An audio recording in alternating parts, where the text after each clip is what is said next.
Good day, Madridistas. Well, today I would like to talk about Real Madrid. Since tomorrow it's El Clasico, it's been a very interesting season, with ups and downs. Um, it's a very disappointing season so far.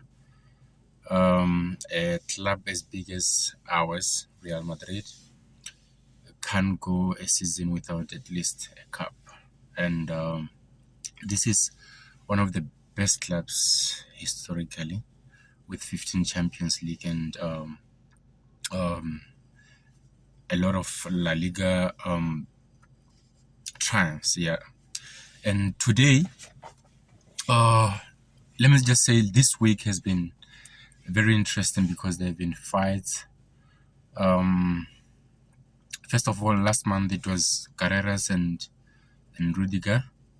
I think there were some fights there, but this week this one has been serious because someone ended up in a hospital, and that's Fede Valverde.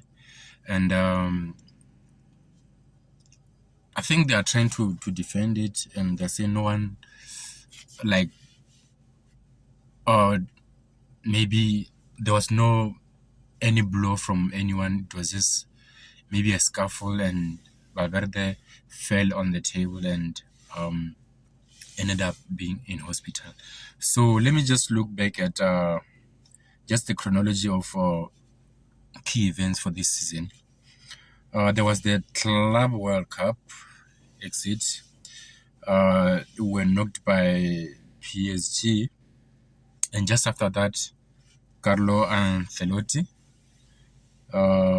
moved on to coach Brazil, and we appointed Xabi Alonso after he had a successful spell with Bayer Leverkusen in Germany.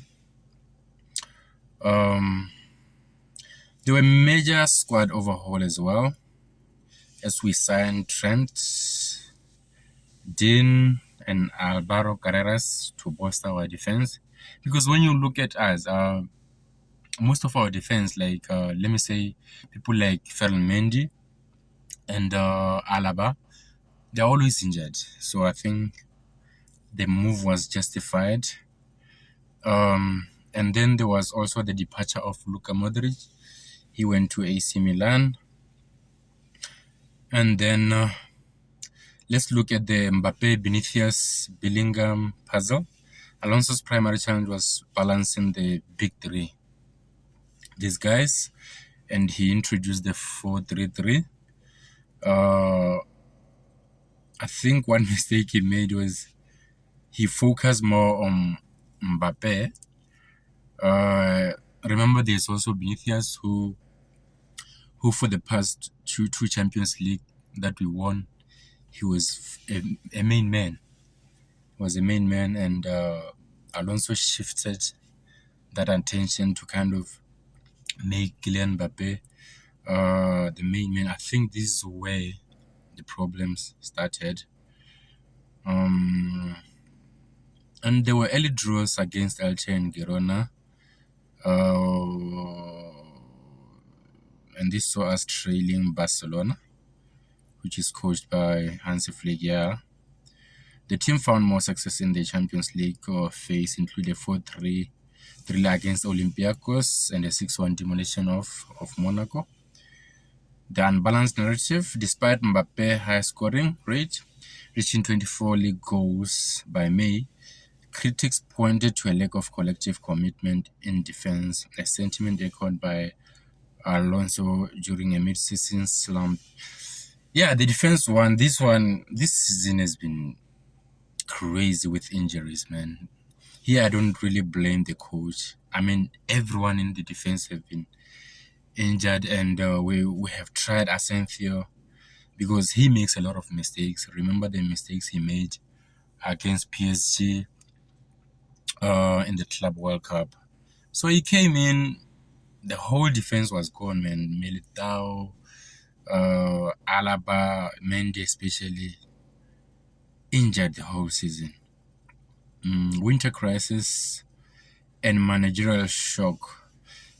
And what happened also is the relationship between Jabi Alonso and Vinicius also deteriorated. I remember the El Clasico. Vinicius was not happy about being substituted. I don't know what minute was it, but he wasn't happy. He stormed to the dressing room, complained, and I think that's what the relationship just got worse and worse.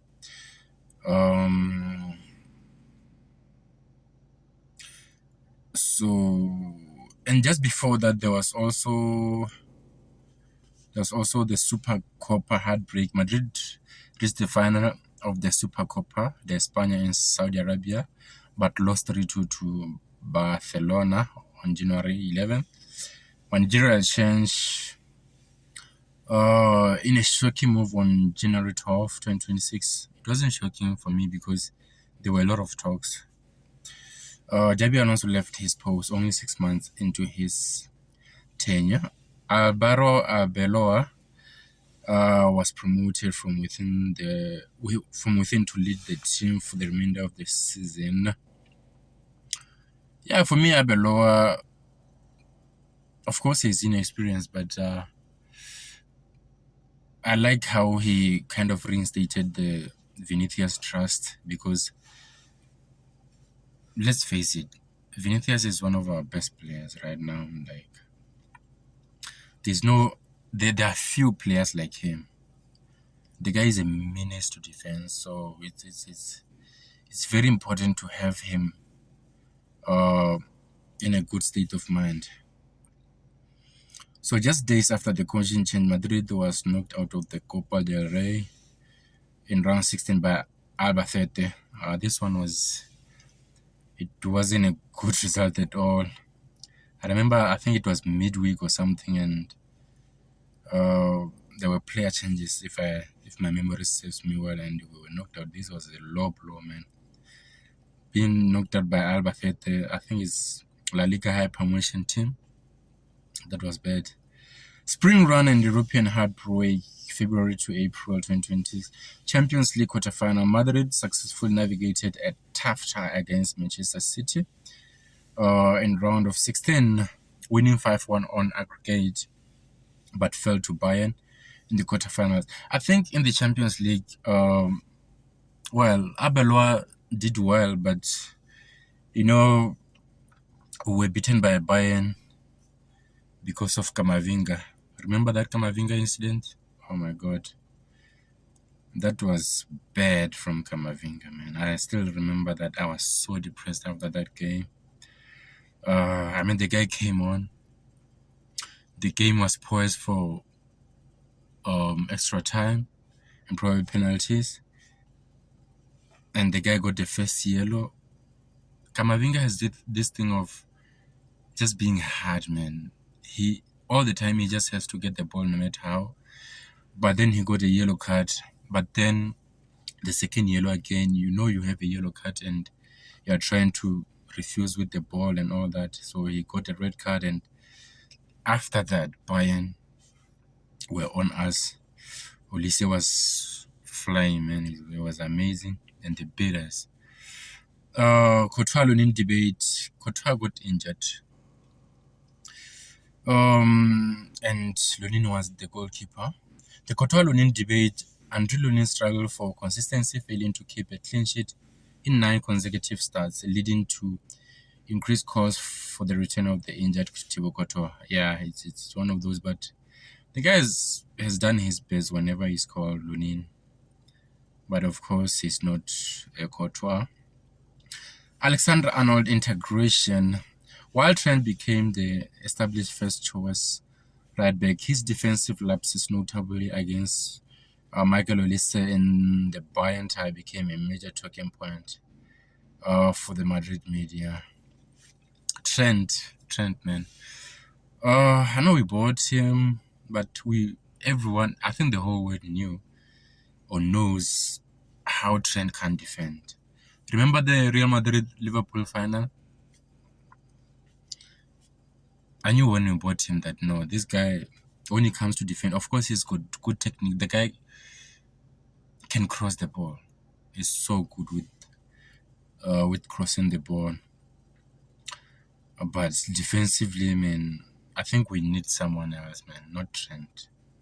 He's only good going forward, but defensively, the guy is not good at all. Season finale, May 2026. La Liga standing as of early May. Real Madrid sits second in La Liga, with Barcelona having already pulled away. They pulled away. I think tomorrow they might conclude the league. I think they've got 88 points and we've got 77. That's a lot. 11 points difference. And tomorrow they might conclude the league. The Carvajal last dance. Club captain Dani Carvajal, now a big part player behind Alex Arnold, received a standing ovation in Madrid. They signaled the end of his 27 trophy career at the Bernabeu. Yeah, this one, I mean, age catches up with all of us, man. And he's been one of the best right backs in the world. He's been so good, man. When you had him and Marcelo on the left, I mean, we were flying, man. We knew attacking-wise, we are good.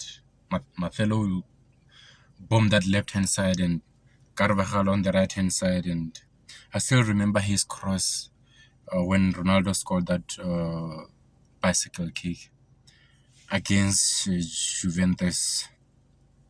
Okay, let's see what's going to happen. Tomorrow is El Clasico, to be on Sunday, 9 p.m. Botswana time. Let's see what happens, man. It will be... We can't afford to lose tomorrow and see Barcelona celebrating in our own field. So, let's go, Madridistas. A la Madrid. See you tomorrow.